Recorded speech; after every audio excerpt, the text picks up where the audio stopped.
और ये मुझे कम्युनिटी से शिकायत है। बहुत विचित्र किस्म की इनवर्डनेस है।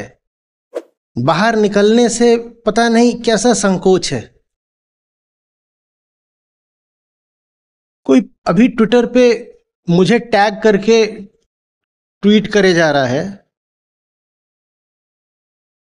ये बड़ा मस्त कमेंट है, इसका इस्तेमाल करिए। और 5-7 अलग अलग अकाउंट से वही आ गया।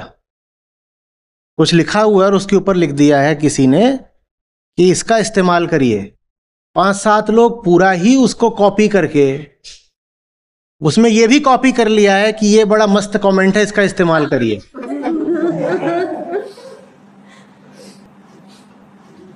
अजीब अजीब।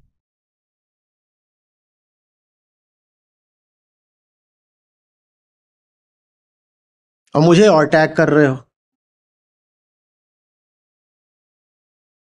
दुनिया में विजयी होना सीखो।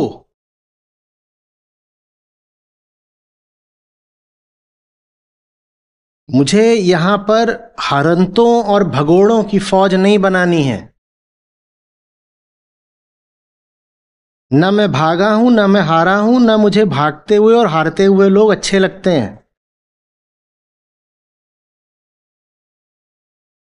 न मैं कभी मजबूरी का रोना रोता, न मुझे मजबूर लोग अच्छे लगते हैं।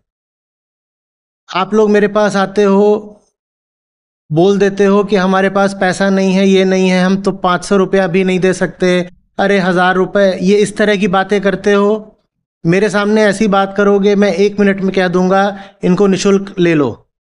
पर जितनी बार मैं ये बात सुनता हूं, आपके लिए मेरे मुंह का स्वाद कसैला हो जाता है। क्यों हम ऐसी जिंदगी जी रहे हैं कि हमारे पास 500-1000 रुपए भी नहीं है, वो भी दुनिया के सबसे ऊंचे काम के लिए। क्यों ऐसी जिंदगी? मैं नहीं कह रहा हूं कि उस व्यक्ति झूठ बोल रहा है कि वो आर्थिक दृष्टि से मजबूर है। बिल्कुल ऐसा हो सकता है कि वो सचमुच मजबूर हो, उसके पास सचमुच पैसे ना हो। मेरा सवाल ये है, तुम्हारे पास पैसे क्यों नहीं है? और ये सवाल कोई आध्यात्मिक गुरु आपसे नहीं पूछता, पर मैं पूछ रहा हूं क्योंकि जिंदगी का बहुत जरूरी सवाल है। तुम ऐसे क्यों हो कि तुम्हारे पास ऊंची से ऊंची चीज के लिए भी धनाभाव है?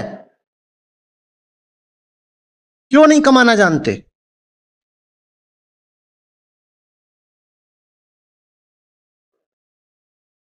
और ठीक है, करोड़पति बनना एक अलग बात होती है, पर आज जैसी दुनिया है और जैसी अर्थव्यवस्था है, उसमें एक सम्मानजनक कमाई करना भी अगर तुम्हें मुश्किल हो रहा है, तो तुम्हें अपने गिरेबान में झांकना चाहिए ना।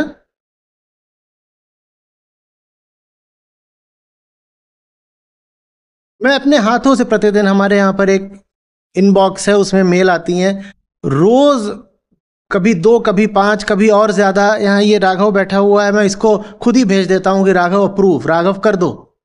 लोग इतना इतना बड़ा निबंध लिख करके भेजते हैं अपनी मजबूरियों का कि हमारा ऐसा है।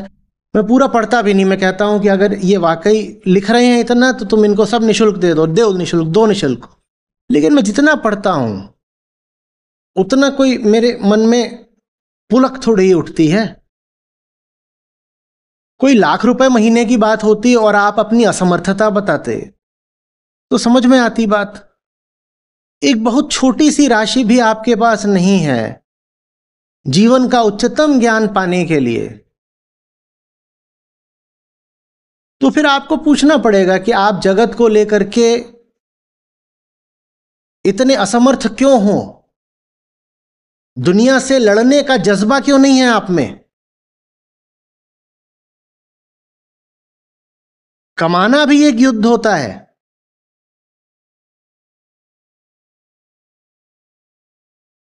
और कमाने का मतलब जरूरी नहीं है कि लालच या भोग हो। अभी बताया मैंने कि मैं कमाता था, और उस समय पर, आज से 22-24 साल पहले, अगर 60,000 मेरे हाथ में आता था तो 55,000 जाके बैंक को दे आता था। कमाने का मतलब जरूरी नहीं होता कि भोग है, पर कमाने में एक पुरुषार्थ होता है, कर्मठता होती है। और जो बात कमाने पर लागू होती है कि संघर्ष, वही बात दुनिया के हर युद्ध में लागू होती है।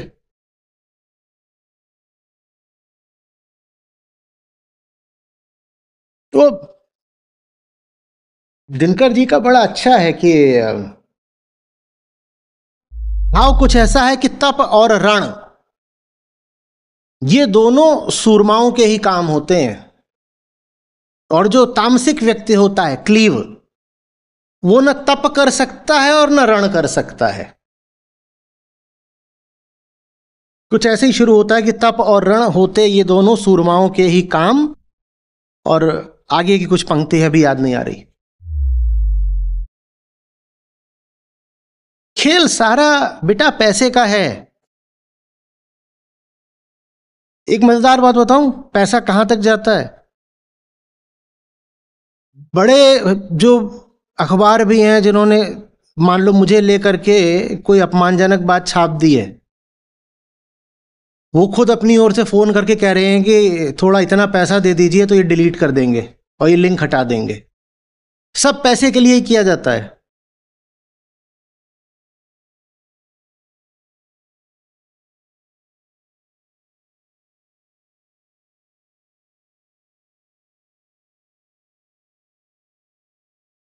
जो लोग मेरे खिलाफ भी ये सब करते हैं, तुम्हें क्या लगता है कि उनकी आस्था पर प्रहार हो रहा है? नहीं, उनकी आस्था पर नहीं, उनके पेट पर प्रहार हो रहा है, उनके लालच पर प्रहार हो रहा है।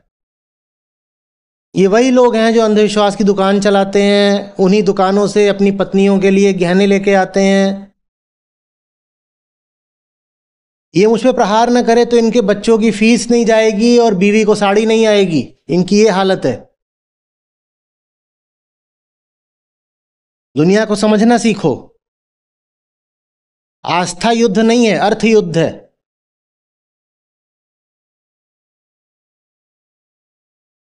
दो देशों में लड़ाई हो, उनमें से जो ज्यादा बड़ी अर्थव्यवस्था होगी, 99% संभावना है वही देश जीतेगा। दो देशों में लड़ाई हो रही हो, जानना चाहते हो कौन सा देश जीतेगा? बस ये देख लो कि जीडीपी किसका ज्यादा है। ज्यादा बड़ी जो इकोनॉमी होगी वही देश जीतेगा। और इकोनॉमी ऐसे ही नहीं बड़ी हो जाती है।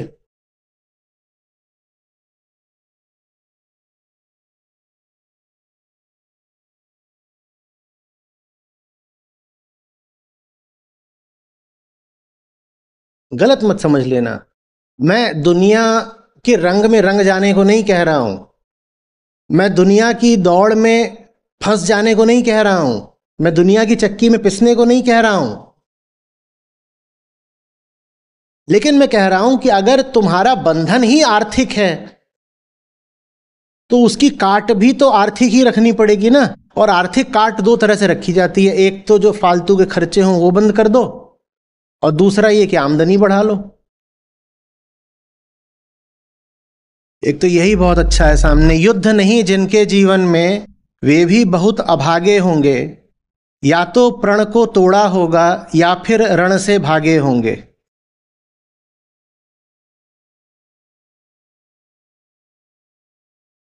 जीवन के पथ के राही को क्षण भर भी विश्राम नहीं है, कौन भला स्वीकार करेगा जीवन एक संग्राम नहीं है। ये पूरा ही बहुत सुंदर है।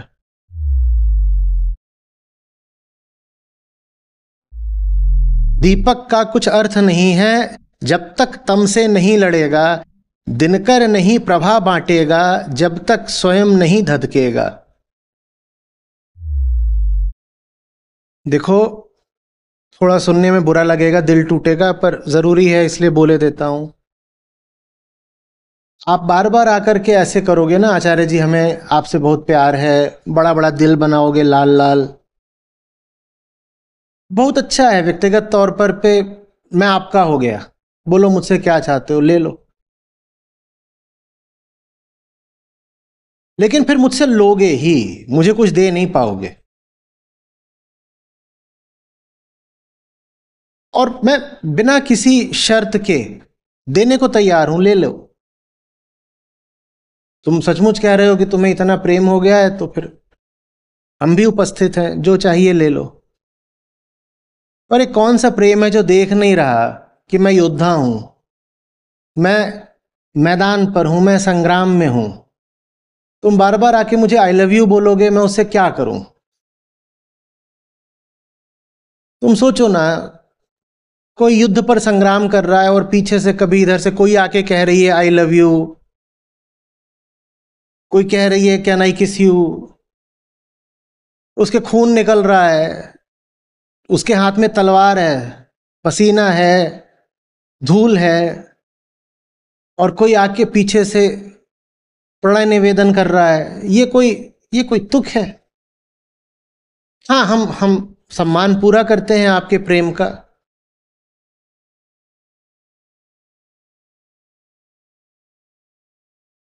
आचार्य जी, मैं तो आपकी मीरा हूं। अरे अर्जुन चाहिए, लेडी अर्जुन बनो।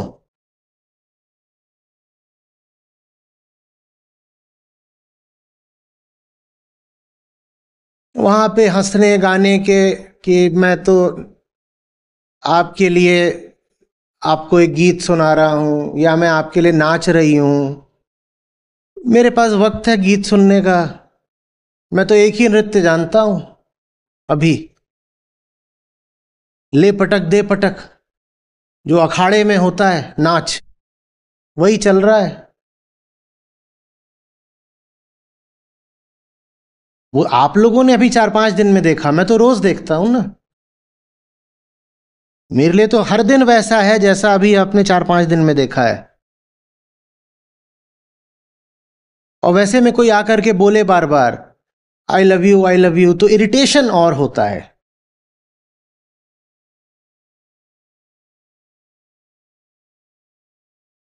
दुनियादारी सीखो भाई।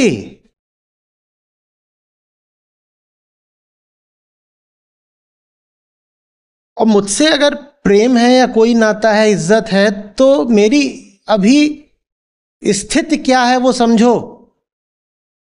प्रेम अगर है तो प्रेम ये देखता है ना कि सामने वाला क्या चाहता है, उसकी क्या जरूरत है। प्रेम आत्म केंद्रित थोड़ी हो जाएगा कि मैं अपने तरीके से, अपने तरीके से है तो फिर प्रेम नहीं है, स्वार्थ है ना। हम्म। मैं हलवाई हूं और वो मेरी महबूबा हैं, और चूंकि मैं हलवाई हूं तो मैं रोज इनके लिए जलेबी लेके पहुंच जाता हूं। एक छोटी सी बात बस मैं ध्यान नहीं देता, इनको डायबिटीज है, और बोलता हूं देखो डार्लिंग मैं तुम्हारे लिए जलेबी लेके आया हूं। मैं ये देखूं कि मैं हलवाई हूं या मैं ये देखूं कि इनको डायबिटीज है? बोलो। मैं ये देखूं कि मैं हलवाई हूं अतः मैं जलेबी दे सकता हूं, या मैं ये देखूं कि उनको डायबिटीज है इसलिए वो जलेबी नहीं ले सकती हैं? आप मुझे वो देना चाहते हो जो आप दे सकते हो, आप ये नहीं देख रहे कि मैं क्या ले सकता हूं और मुझे किसकी जरूरत है।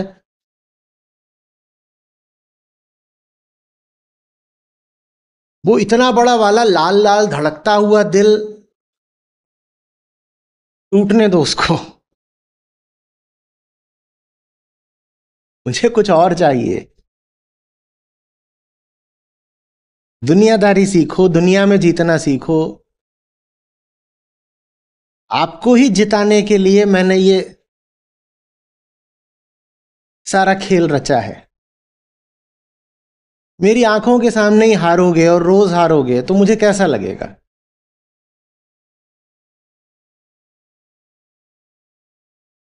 मैंने कहा था free man in March, free होके मुझे क्या करना था? मैं तो फ्री हो गया। मैं फ्री इसीलिए होना चाहता था ताकि आपको फ्री कर सकूं। अब आप अनफ्री रहे रहे। आचार्य जी आप मेरी जान हो।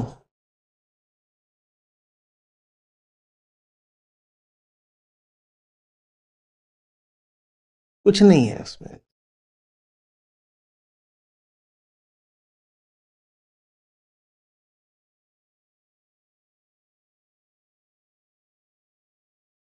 अभी बोल दिया है तो कितनी बद्दुआएं आ रही होंगी। हम्म। क्या करूं, मेरा तो इतिहास ही रहा है दिलों को तोड़ने का। हर दिशा से आरोप ही यही रहा है कि ये बंदा किसी के प्यार की कीमत नहीं करता।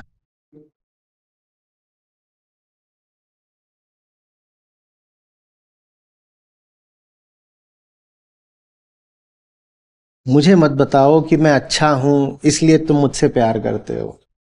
तुम अच्छे हो जाओ। मुझे मत बताओ कि मैं प्यार के काबिल हूं। आप अपनी पूरी काबिलियत पालो।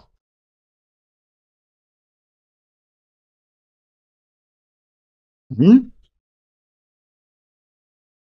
आपकी जीत में ही मेरा गौरव है।